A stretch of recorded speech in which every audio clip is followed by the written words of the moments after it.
Whether you're about to get inked, pack up your sled, change your style, produce natural gas, help a patient, uncover a new discovery, or light up the airwaves, you need science to get the job done. If you're thinking of starting a new career, charging up a current one, or changing fields altogether, remember that science is happening in Grande Prairie and can happen for you. Just listen to what some of Grande Prairie's favorite professionals have to say about discovering, understanding, and using science in their daily working lives. Every day is a math problem. Every day is a mixture of chemicals and science projects like that. It's very much night and day from what a studio would look like 30 years ago to what it looks like now. Understanding science in the field allows me to make better corporate decisions and support employees. There is a lot of science and technology that goes into these sleds we're riding today, and without understanding how they work, you wouldn't be able to tune them properly. Understanding the physiology, the dermatology, and the processes that go into applying a tattoo makes for a better artist, makes for a better finished product.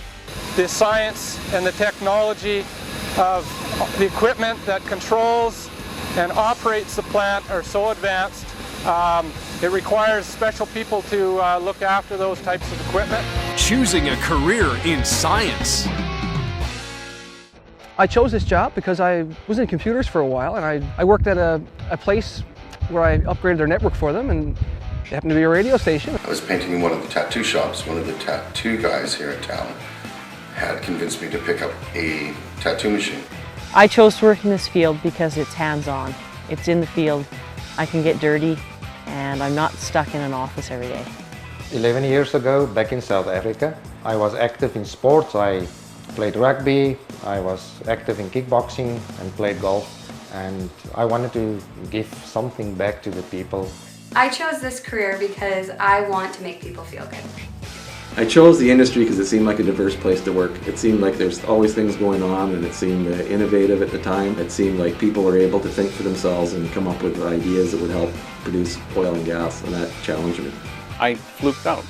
I just happened to visit some people who were paleontologists who were excavating a site just outside of Grande Prairie, and basically just viewing what they were doing, talking to them, finding out what their issues were, and then finding out that actually I had some skills that could help them with some of their problems. I chose this career because it's fresh and it's a passion of mine.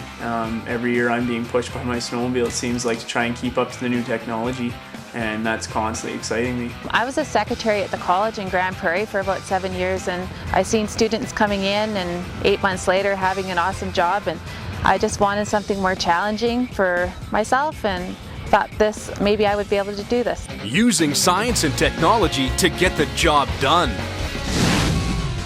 There's about 75 hours of tear-down sterilization, understanding bloodborne pathogens, cross-contamination, that sort of things, health and safety issues.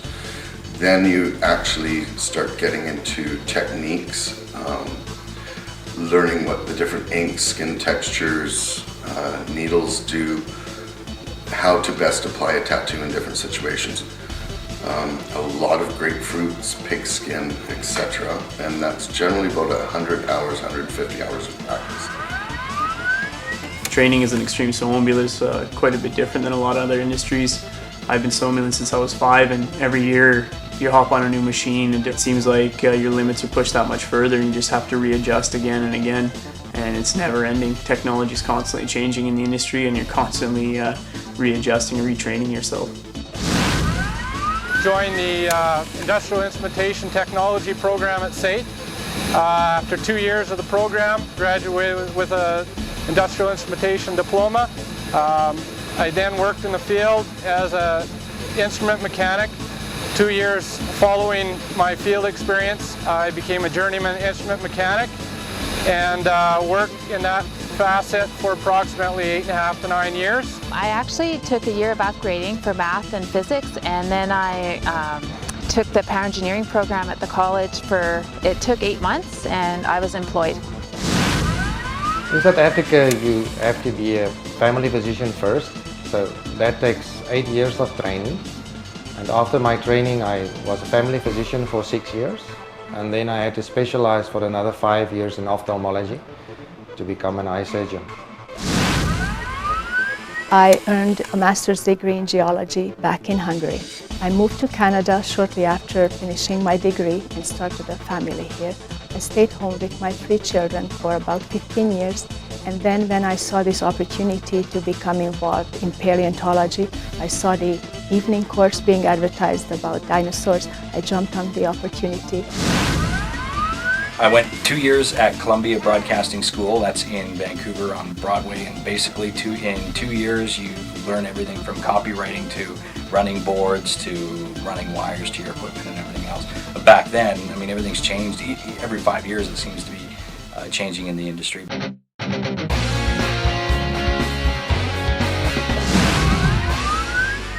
There is ongoing training that comes with all the products and services. There's always shows, there's always programs, there's always upkeep in the hairstyling industry. We go to courses at least once or twice a year, and you attend yearly American Academy of Ophthalmology or Canadian Ophthalmology conferences on cataract and refractive surgery. On-the-job training, you're doing it all the time. All the time. And with new technology that comes in, you'll get guys who've been in radio for 20, 25 years who are pulling down morning shifts or pulling afternoon shifts. They have to learn just like everyone else does when new technology comes in. 20 years ago, some inks were pre-manufactured, but a lot of the shops and the master tattooists that knew what they were doing would make their own inks.